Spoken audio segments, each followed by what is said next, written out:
Israel जाते जाते कोई बड़ी शरारत करने वाला है, कोई बड़ी ईरानी क़यादत को हाथ डालने वाला है। अमेरिकन जो कि पाकिस्तान आने वाले हैं, पाकिस्तान किस तरह कलीदी किरदार अदा कर रहा है और आगे क्या होने वाला है। लेकिन मेरे जो सोर्सेज हैं वो कंफर्म कर रहे हैं उनकी शहादत की, जबकि अभी ईरान की जो IRGC कमांडर हैं, उनके जो तर्जुमान हैं, उन्होंने अभी इसकी तस्दीक या तरदीद दोनों में से कुछ नहीं किया। तो सारे गेम तो पैसा कमाने की है बुनियादी तौर पर, तो वो हमला करके उसी जगह को अपने कंट्रोल में करना चाहते हैं, लेकिन ये ऐसा होगा नहीं। जाफरी साहब, ये पॉसिबल नहीं है। ये बहुत बड़ा दावा है। ईरान की पावर इस वक्त पूरी दुनिया के सामने खुल के सामने आ चुकी है। चाइना से अभी लेटेस्ट मिसाइल का मुझे मॉडल भूल गया है, लेटेस्ट मिसाइल्स की डील हुई है, डील नहीं हुई बल्कि जो रद्दी की टोकरी में जो तजावीज़ फेंकी हैं अमेरिका की, वो सोच समझ के फेंकी हैं।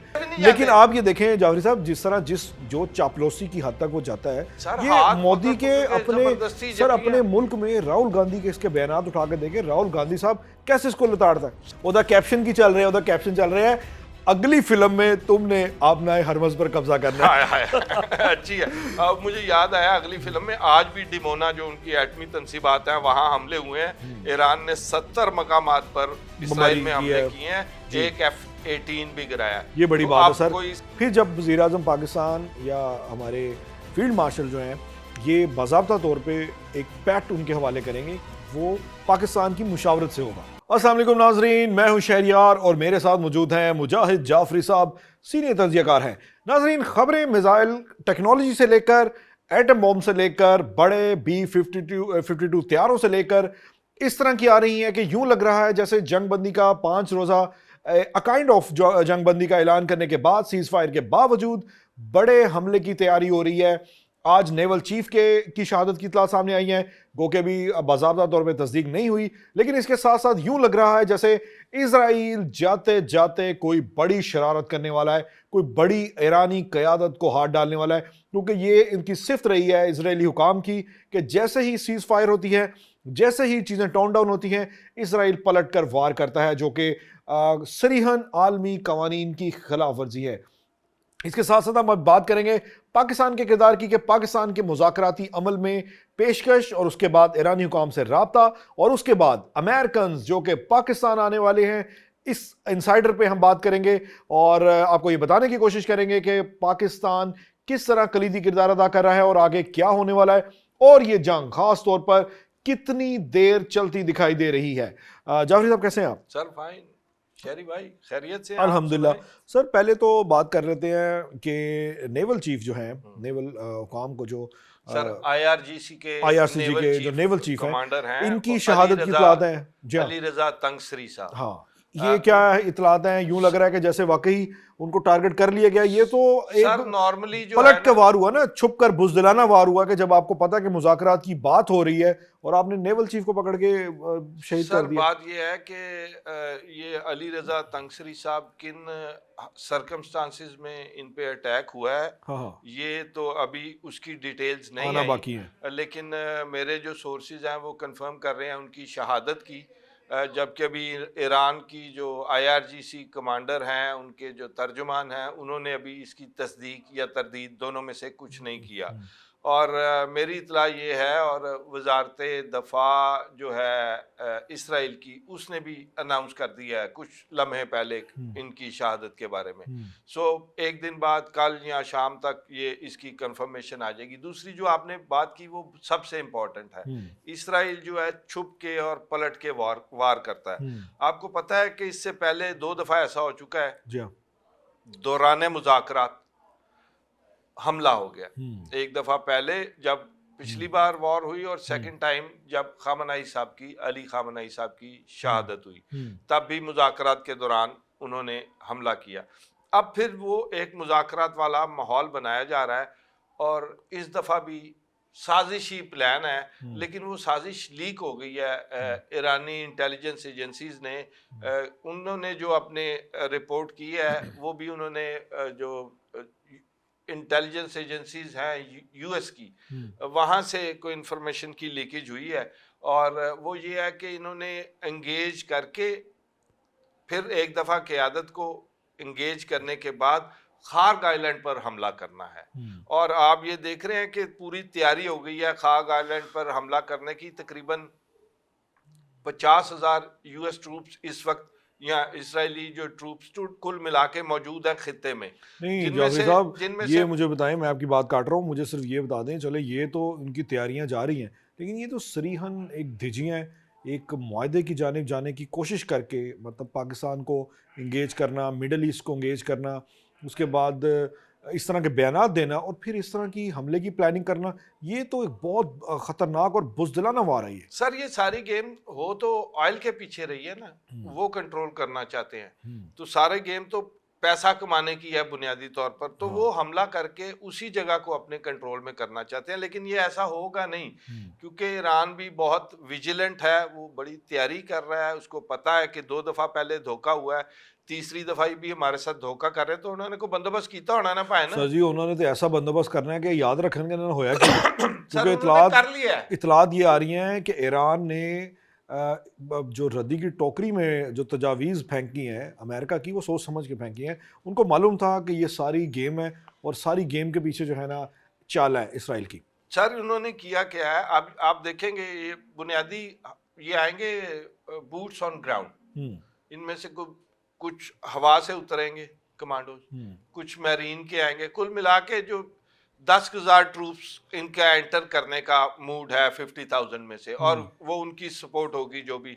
और वो जो इब्राहिम लिंकन है वो वापस थोड़ा सा सरकना शुरू हो गया। सो प्रेशर बिल्टअप हो रहा है दोनों तीनों चारों तरफ से। देखें, अगर तो ये फाइनल हमला होता है, फाइनल जो कॉल ऑफ ड्यूटी आ जाती है और एक बड़ा मुनज़्ज़म हमला होता है स्टेयर ऑफ द हॉर्मज़ को खुलवाने के लिए, तो जाफरी साहब उससे तो बहुत बड़ी जंग का खतरा है। ईरान बहुत शिद्दत से जवाब देगा और वो जवाब जो है वो एटॉमिक वेपन को यूज करने की सूरत में भी हो सकता है। मुझे तो ये खदशा है। नहीं सर, वो नहीं यूज होता, क्योंकि एटॉमिक वेपन ईरान के पास तो है नहीं सर। देखें, इतलात तो ये हैं कि ये एक टेस्ट कर चुके हैं और इनके पास महदूद पैमाने के न्यूक्लियर वॉरहेड है। तस्दीक शुदा नहीं है, तस्दीक शुदा नहीं ना। तो अभी उन्होंने जो अपना डिफेंस करना है, उन्होंने नए मिसाइल लिए हैं, आपको पता है चाइना से। अभी लेटेस्ट मिसाइल का मुझे मॉडल भूल गया, लेटेस्ट मिसाइल्स की डील हुई है, डील नहीं हुई बल्कि आ गए हैं अगेंस्ट जो ऑयल लेके जा रहे हैं ना उनके अगेंस्ट। वो सरफेस टू शिप मिसाइल है। ओके, तो लेटेस्ट, और वो हैं भी चाइनीज। तो आपको पता है चाइनीज असला तो आजकल तो टॉप पे जा रहा है वैसे ही। तो उन्होंने बहुत सारे अरेंजमेंट्स कर लिए हैं, वो इनको उतरने देंगे। आपको शायद 1-2 दिन में ये भी लगे कि अमेरिका ने कब्जा कर लिया है खाग आइलैंड पे, लेकिन सिचुएशन ऐसी नहीं होगी सर। वो सारा जाल इतना आसान नहीं है जावरी साहब। जाल ये बिछाते रहे हैं ना, कदी इंज दी गल कर दिंदे हो कि पता नहीं तुसी भी कदी ट्रंप दे या नेतन्याहू दे थोड़े जे माजरत नाल हमायती लगदे हो। जाफरी साहब, ये पॉसिबल नहीं है। ये बहुत बड़ा दावा है। ईरान की पावर इस वक्त पूरी दुनिया के सामने खुल के सामने आ चुकी है। अब क्या बात कर रहे हैं सर? ने अपना प्लान मुकम्मल कर लिया है, जाल बिछा लिया है। ये जिस तरफ से भी आ जाएंगे ये फंस जाएंगे। माइंस बिछा दिए उन्होंने, समंदर में माइंस बिछा दिए उन्होंने, फिजा से जो उतरेंगे कमांडोज पोजीशन ले चुके हैं खाग आइलैंड में, जहां जहां उन्होंने लेनी है ईरानी कमांडोज ने। वो अपनी पूरी तैयारी में है, वो इनको उतर के कोशिश है कि बहुत जिंदा फड़िए। उनकी जो टारगेट उनके पास है ना कि ज्यादा से ज्यादा कैदी बनाने हैं, क्योंकि पहले भी उनके पास कुछ हैं जो डेल्टा फोर्स के पड़े हुए, मैरीन भी इकट्ठी करनी है उन्होंने ना। तो वो ये बाद में सारी अपनी शर्तें मनवाने के लिए ये एसेट्स इकट्ठे होते हैं डेफिनेटली। तो ये वो एसेट्स, लेकिन सर वो आपके लीडर की तरह तो नहीं है कि जब अभिनंदन साहब ਨੂੰ ਫੜਿਆ ਤੇ 2 दिन बाद ਛੱਡ ਦਿੱਤਾ ਸੀ, ਉਹਨੂੰ ਕੈਸ਼ ਕਰਵਾਉਂਦੇ सर, पूरी दुनिया 'ਚ ਰੋਲਾ पांदे। ਤੁਸੀਂ 2 दिन नहीं पार चुकिया। अब वो ईरान का उसके अब क्या यार जावी साहब, मुझे याद आ गया लीडर ਦੇ ਪੁੱਤਰ ਨੇ ਕੀ ਅੱਜ ਕੀਤਾ, लीडर ਦੇ ਪੁੱਤਰ ਨੇ ਕੀ हरकत की है। देखो ਉਹਦੇ ਤੋਂ ਇਹੀ उम्मीद है कि यह पूरा माइंडसेट है और पाकिस्तान को डिस्टेबलाइज करने के लिए कोई मौका हाथ से जाने नहीं दे रहे वो। सर देखे ना उन्होंने किस प्लेटफॉर्म को इस्तेमाल किया, और उसके साथ आज वो बड़ी घटिया बात की है उसने, जयशंकर ने, जो इंडियन है वजीर खारजा, उसने कहा है पाकिस्तान के किरदार, सवाल पूछा गया उसको कि पाकिस्तान अपोजिशन ने खींचा कि पाकिस्तान किरदार अदा कर रहा है और आप कहाँ हैं फलां। उसने कहा पाकिस्तान एक दलाल मुल्क है। पाकिस्तान ने फौरी रिस्पांस किया दे कि दिया। ये गैर सफारती और गैर गैर महज़ब, अखलाकी, गैर महज़ब है। पाकिस्तान ने उसको पूरा जवाब दिया है जो दिया जाना चाहिए। लेकिन आप ये देखें कि वो उसने कहा 1981 से लेके ना पाकिस्तान यूएस के हाथ पपट बना हुआ है। तो मुझे उस वक्त बड़ा ख्याल आया, मैं कहा चलो सीधे पपट बने हैं ना। मोदी तो डांस करता है एप्सिन आइलैंड में जाके डांस करता है। इसके साथ साथ प्राइम मिनिस्टर तो दिखा दो। ओ सर जफ्फी इंज पांदा है जिवें पता नहीं कोई रिश्ता देना है उन्हें। सर जाफरी साहब ये बंदा सर जब भी डालता है ना, जब आप देखें कि दूसरा दूर कैसे कर बोदे पे बक्के आंदे ने ओदे चो जी बोदे पे बक्के आंदे ने। चलो जाफरी साहब तो परफ्यूम लांदा होएगा, एक मिसाल है। लेकिन आप ये देखें जाफरी साहब जिस तरह जो चापलूसी की हद तक वो जाता है, ये मोदी के अपने मुल्क में राहुल गांधी के इसके बयानात उठा के देखें, राहुल गांधी साहब कैसे इसको लताड़ता है। सर मैंने कल परसों इंडियन टेलीविजन पे एक बैठा था, उन्होंने यही बात कर रहे थे। मैंने कहा यार आप ना धुरंधर बनाते रह गए, लोग आपको बंदर बनाते रह गए। चक्कर ये है वो बस वो ज्यादा बॉलीवुड में जाली सी चीजें एक तस्वीर बड़ी वायरल हो रही है, मोदी साहब अक्षय कुमार के साथ खड़े हुए हैं, उसके कंधे पे हाथ रख रहा है, उसका कैप्शन सुनो जाफरी साहब, ओदा कैप्शन की चल रहे हैं अगली फिल्म में तुमने आपना हरमज पर कब्जा करना है। अच्छी है। अब मुझे याद आया अगली फिल्म में आज भी डिमोना जो उनकी एटमी तंसीबात है वहां हमले हुए हैं। ईरान ने 70 मकामात पर इस्राइल में हमले किए हैं, एक F-18 भी गिराया। ये बड़ी बात है सर, 16 के बाद गिरने वाले तैयारों की तादाद 18 हो गई है सर। आप देखें टेक्निकल गलती से गिर रहे हैं, चलो मुमकिन अच्छा नहीं है। इसके बाद इससे रिलेटेड और एक खबर है जो मैं आपसे पूछा था, मैंने B-52 बॉम्बर में उसको जी ऐसा ही है, कोई आपने बताया कि बड़ा जहाज है वो। हाँ जी, खासा बड़ा साइज में। और सर तोरा बोरा में आपको याद होगा जब बमबारी हुई थी B-52 यूज हुआ था, और पिछली जंग में ईरान में एक जगह इन्होंने यूज किया था, तेहरान के मुज़ाफ़ाती एरिया में जहां की रिफाइनरी थी। B-52 बहुत खतरनाक और बड़ा तैयार है। इस दफा भी यूज किया है। वो कल एक B-52 जो है वो कल या परसों उसने फ्लाइट भरी है और ईरान पर जो अपनी कार्रवाई करने के बाद वो वापस जा रहा था। वो यूके की बेस पे लैंड करने लगा है तो उसको स्ट्रेस सिग्नल आया है। ओके, अब वो स्ट्रेस सिग्नल में ही लैंड किया उन्होंने रोकी है, अभी पता नहीं चला उसको क्या हुआ है, इंक्वायरी शुरू हो गई। तो मैंने कहा आपको ये भी बता दूं कि जड़ा उतरिया वो भी स्ट्रेस। अच्छा जाफरी साहब स्ट्रेस ते सारे दे रहे ने, साडे वज़ीर आज़म साहब भी स्ट्रेस जेडे ने वो सर वो बड़े स्ट्रेस में चल रहे हैं। आज प्राइम मिनिस्टर साहब ने बड़ी मेहनत की है। उन्होंने जो मफामत के बादशाह आसिफ अली जरदारी साहब प्रेसिडेंट हमारे, उनके साथ भी मुलाकात की है, फील्ड मार्शल भी साथ थे और नायब वजीर आजम भी थे, आपके दोस्त मोहसिन नकवी साहब भी थे। ठीक है, तो खासा बड़ा हुआ था क्योंकि मुशावरती बैठक थी और बड़ी बैठक थी। जरदारी साहब रास्ते निकालने के तो बादशाह है, बिल्कुल ऐसी, नो डाउट। तो अगर फील्ड मार्शल उनसे रास्ता निकालने के लिए कोई मशवरा मांगे जंग की सिचुएशन में, तो मेरा ख्याल है कि अच्छे मशवरे आ सकते हैं। सर देखें जरदारी साहब की सियासत और हिकमत और सिफारतकारी, सर उसका कोई जोड़ नहीं है। सर उनके पर्सनल रिलेशन ईरान में बहुत अच्छे हैं। जी हाँ, तो ये दरमियानी रास्ता निकलेगा और निकलना भी चाहिए, ईरान को भी चाहिए कम से कम वड्डे भरा दा एहसास करे, वड्डे भरा दी लाज रखनी पड़ेगी। ए काम नहीं होएगा जाफरी साहब के पाकिस्तान साडे हाफिज साहब एक प्रपोजल देन अमन मुआहदे दा और ईरान कहे कि जी ओ पे टोकरी च ए काम नहीं होना, बॉस वापस पढ़ाता है, फिर टोकरी च नहीं पाया, टोकरी च ना पाओ, वापस पढ़ा दो, अमेंडमेंट की दरख्वास्त कर लो कि हाफिज साहब एदे च इंज नहीं इंज कर लो। कहा कि ये हम इसको मुस्तरद करते हैं, इसके तमाम ये हमें नहीं चाहिए। पाकिस्तान ने जो मेरी इंफॉर्मेशन है उसके मुताबिक पाकिस्तान ने जो प्रपोजल दी है वो मनोअन अमेरिका वाला नहीं है। पाकिस्तान ने एक डायलॉग के लिए राह हमवार की है। अभी वो मुसवदा जो है वो मैं आपको बता दूं वो नहीं है। पाकिस्तान को सर अपनी अहमियत का पता है।